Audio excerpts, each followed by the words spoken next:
Thank you so much. And what a joy it is to be here today. I can't tell you, I've been so looking forward to this discussion because it's all about FDC3 powering content journeys. And what do we mean by that? Which is real use cases. So I am delighted to be joined today by the following guests. Let me introduce you, Dr. Robert Barnes, CEO of Turquoise of the London Stock Exchange Group. He's going to be talking from an industry perspective. Robert, wonderful to see you. Thanks for joining us today. Also joining Robert is Kim Prado. Now, she's the Global Head of Client Banking Digital Technology at RBC Capital Markets. She's going to be talking from a business perspective, but also notably, she's Vice Chair of the FINOS, the Open Industry Standards. So Kim, great to see you. Thanks so much for joining us today. And lastly, not least, of course, is Riko Eksteen, who is the Head of Desktop Strategy at Adaptive Financial Consulting. He's here to talk from a technical perspective, and he's also co-chair of the FDC3 project. So welcome one, welcome all. Really excited to have you here. We're going to go straight into some case studies. So Robert, I know you've prepared some videos for us. Why don't you get us straight into those? First of all, talk us through what we're about to see. And I know that while you're doing that, the FDC3 technical team are going to be queuing up those videos for you. Right, well, Julia, and greetings, ladies and gentlemen. I'd like to say thank you very much. It's my first FinJS event, and we're going to be seeing Flex Trade featuring Turquoise Play-Doh data through the bus to take a look at notifications, automated trading, and visualizations. Thank you very much. So what you can see in the screen is on the left column, the positions on the blotter of the buy side. You can see there's about 20,000 of national grid on the blotter, and this is the world's first Turquoise Play-Doh data coming through the OpenFin bus into the Flex Trade desktop, and you've got some columns where that data is coming in, and you can actually see that with the amount of activity that's been trading on Turquoise Play-Doh, Flex Trade has been able to calculate the middle column, and you can see 20 times your remaining position is now active. So if you'd like to participate in this activity using the Flex Trade EMS desktop, you can just click on the button and take advantage of the pre-populated trading tool. This is an opportunity to make sure that you can source liquidity even though the rest of the world has no view of what you have on your blotter. You can also use things like the algo wheel, so you can say, for example, if the turnover on Turquoise Play-Doh is, say, 2 times or more of my current position, you can be away at lunch. And this can actually do exactly what you say as part of the rules engine of the Flex Trade EMS. And here you can see it'll send 100% of the activity to Turquoise Play-Doh. You can actually look at a particular algorithm and seeing that you'll only be going to Turquoise Play-Doh in order to be able to get your business done.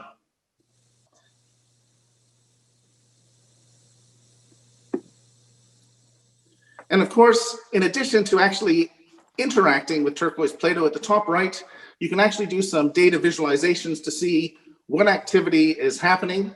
It's an opportunity through the FDC3 protocol to also interact with other types of data and visualization. So with Flex Trade, you're able to feature anonymous notifications, automated trading, and data visualizations. Now, the reason why this is so important is that at Turquoise, we were inspired by Wellington Asset Management's industry call to action to embrace the OpenFin FDC3 protocol last year. And we've been engaging with partners like Flex Trade, DataArt, XMR, and OpenFin. And of course, one of the venue performance analytics firms independent of us, BMLL, which will actually allow us to tee up the next video, which can actually take a look at the trades that have just been happening to see the quality of execution. So if we can go to the next video, please, on BMLL.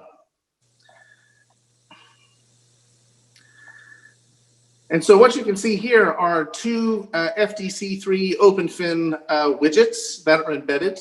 You can see on the left side, you can see the y-axis is price, the x-axis is time. This happens to be a particular day. We're looking at a FTSE 100 blue chip. This is called National Grid. And what's fascinating is that the trade sizes are enriched in terms of bubble size. And normally, the average trade size on electronic order books are very small, and you tend to have this beautiful jewel of a liquidity event at the end of the day of a closing auction. Well, what's fascinating is that while this video should be running in the background, what's fascinating is that while passive indexation has been growing rapidly and investors love that event at the end of the day, the majority of asset managers are still active stock pickers. And while they like the liquidity event at the end of the day, they don't only want to be in the closing auction. And with Turquoise Play-Doh, you actually are able to get very significant liquidity early on. And as you can see, this very dynamic FDC3 allows you to see right inside the trade that this big block trade on order book is actually happening inside the EBBO, the European Best Bid and Offer, which is actually in that table in the middle. And maybe the numbers are too small to see, but allows you to get some type of confidence that the quality of execution is consistent. And so therefore, if you're using tools, the EMS tools, the augmented desktop, the new smart blotters, like what FlexTrade is doing on their EMS desktop, you can have confidence that you are getting the best results on a consistent basis. And that is the very definition of best execution. On the right side, you can see the relative liquidity of the different venues. You can see through Turquoise Play-Doh, you get the very significant liquidity that you're able to participate in. And with that, we're going to take a look at a different example. So while we took a look at National Grid from the previous example and in the first example here, now we're going to take a look at an AIM security. AIM securities are our growth market in the UK. The bid offer spreads can be 10 times wider than you might see in the FTSE 100. And here, in addition to Turquoise Play-Doh and Turquoise Play-Doh Block Discovery, which are the dark pool services, we actually have remarkable liquidity also in Turquoise Play-Doh lit auctions. And we're about to zoom in now in Boohoo, which is Boohoo Group is an AIM security. And you can see again, the Turquoise Play-Doh lit auctions, very significant size, much larger than most other frequent batch auctions, again, trading inside the European Best Bid and Offer, giving you confidence. And on the right side, you can see really just one color because none of the alternate venues, aside from Turquoise, are offering AIM securities. So with AIM securities on the London Stock Exchange and Turquoise, you can be confident you can get your business done.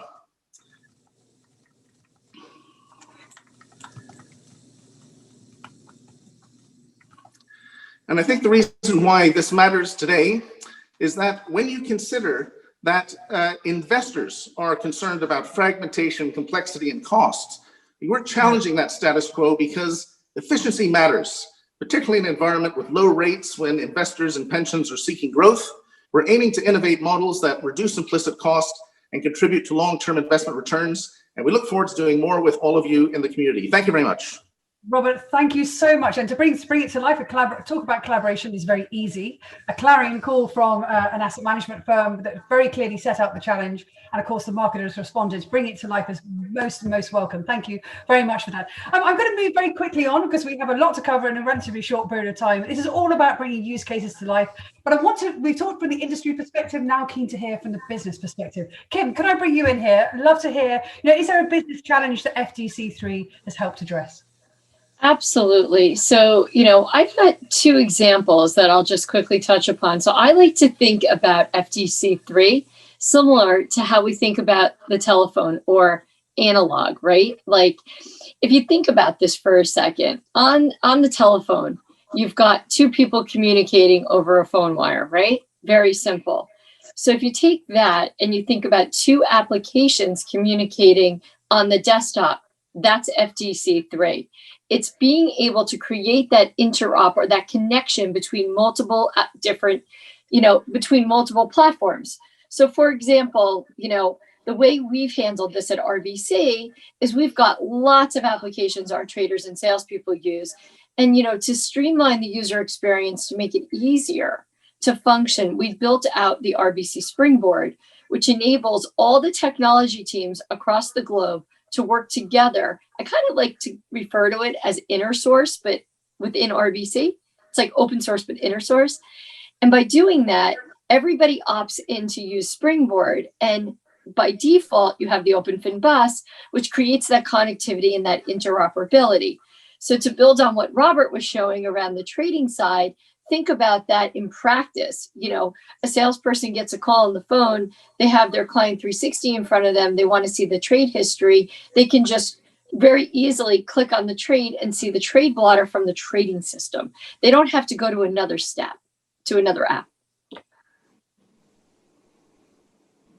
So yeah, go ahead. It's great to hear the flow from Robert right the way through into a very real business example there as well. So thank you so much for that, Kim. And what I'd love to do now is bring in Riko from a technical point of view, and keen to hear your sort of thoughts about what a technical challenge FDC3 has also addressed.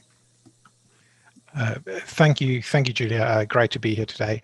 I think I want to briefly talk about both about a technical challenge and also an opportunity that FDC3 provides to us. And I think it ties in nicely with what both Robert and Kim shared with us earlier. The challenge that many organizations face is, how do you update the workflows and experience of your traders, of your salespeople, of your portfolio managers without expensive re-engineering efforts? And really what FDC3 looks to achieve is to be a smart enabling glue that allows you to stick existing technologies, departments, products together. That's very much what Kim was talking about as well, that telephone line that allows you to connect the pieces. And it's deliberately lightweight and unopinionated to facilitate this. An example of where we put this into practice at Adaptive is with our collaboration with NatWest Markets on their Scout project, where we used FDC3 to glue together the Symphony chat platform, legacy .NET WPF RFQ components, and new web components seamlessly with FDC3 to put in place an electronic workflow to capture traditional voice RFQs. And the second thing I want to mention is the opportunity, because when you step away from migration efforts and pulling your existing ecosystem together, when you're putting in place an ecosystem of new micro front ends, then FDC3 can become more than just glue, because it allows you to unlock new transformative workflows through network effects as you're able to link more and more components together, and you start to see more and more benefits inside of your organization. A practical example of this is something that was shared by one of Adaptive's clients within the FDC3 community, which was that placing clickable onward actions inside notifications empowered by FDC3 allowed them to do millions of dollars of new trades within the first quarter of after its release. And that is the opportunity that FDC3 provides, is those new workflows, those bringing together of previously disparate pieces to unlock that transformative power in your organization.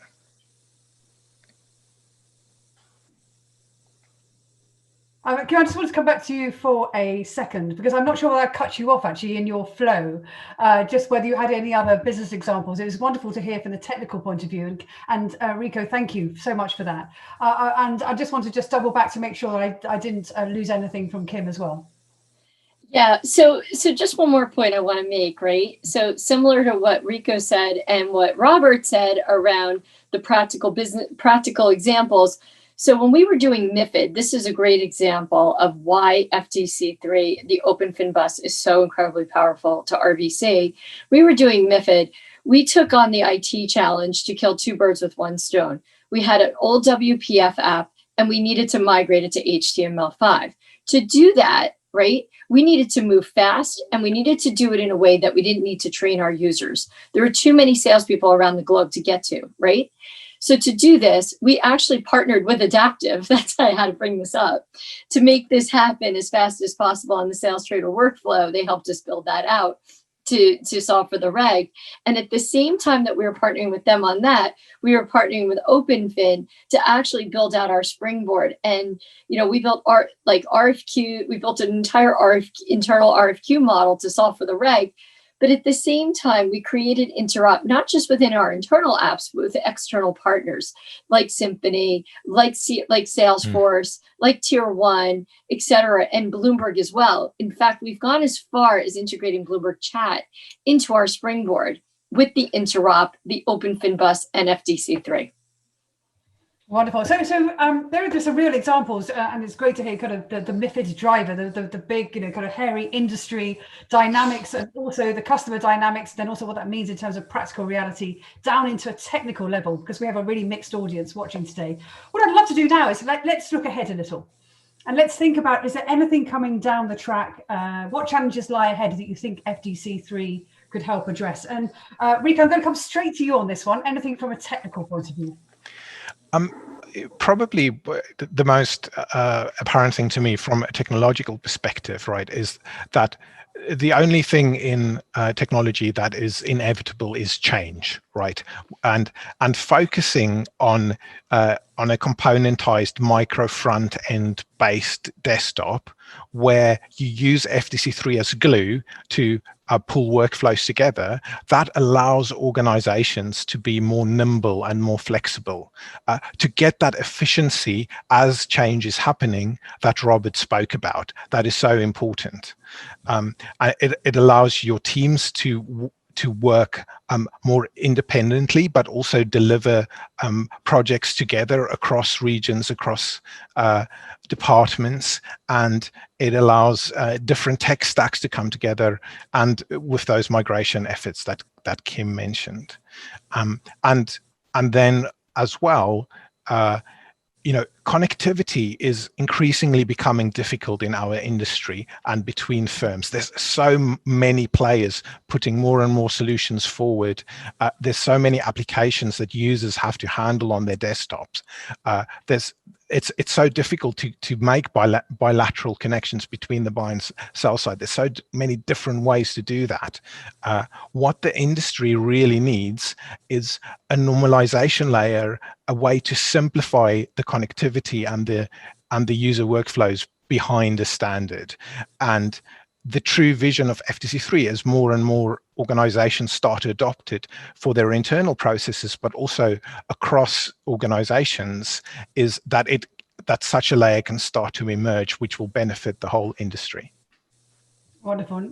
Thank you for that. And Robert, I know you have a third video you're keen to share as well. So again, we've heard from Riko from a technical perspective, all points about collaboration being a challenge and how do we address that. From an industry point of view, keen to see you've got one final clip for us, which is being queued up right now. I don't know if you appreciated the fact you were going to do live voiceover. So take it away, Robert Barnes. Right. Thank you very much. Well, 2020 is the first year where electronic block trading has become mainstream. More than half of all the dark pool activity in Turquoise Play-Doh. What you're looking at here is our London Stock Exchange Group own developed XMR market replay tool showing the atomic activity right at the microstructures. If you've got an electron microscope right into the order book. So in the bottom half of the screen, you can see the individual white Lego block orders coming on, canceling, being interacted with. The best bid and best offer. The best bid is the top of the blue stack, the best offer, the bottom of the red stack. And in the top half, you can actually see basically the bids and offers. And this is of the primary market, London Stock Exchange, for the same big block that we saw on National Grid. And what's the insight? You don't have any market impact, showing you that working in partnership, we can design execution mechanisms to help you get your business done in the most efficient way. Thank you very much. Brilliant, wonderful. Thank you, Robert. And bringing it to life again in video form is always very welcome, because it truly gives it a glow and gives it a veneer as well. But Kim, let's come to very final comments, actually, because I can't believe how time canters past. From a business point of view, very keen to hear, as you look ahead, what do you look to FDC3 to solve for you? I do look forward to solve for more interop across startups, fintechs, like POC, like being able to do a POC fast would be huge. It would be a huge win for the industry. Not having to get all the infrastructure in place to just run, test out a fintech would be a game changer, not only for the fintech industry, but for our business folks, right? Being able to adapt to change quickly. Another area is mobile. We haven't talked about mobile. We always talk about the desktop, but mobile is a big part of our life now, especially living, in this new COVID world, right? So, mobile is a big focus for me and for RBC for 2021. But that's something that I would love the industry to lean into a little bit going forward. Wonderful. Well, time has run away from us. We now, but viewers can come back for more, because actually, if you'll see in the chat function, there's also a Zoom link taking us to the Q&A, where we'll have another 15 minutes. You can pose your questions to the panelists. I'd just like to say, Robert, Kim, and Riko, thank you. I've been Julia Street. Looking forward to seeing you in the Zoom chat for Q&A, where we'll be joined by Adam Tom, CEO of Eksteen.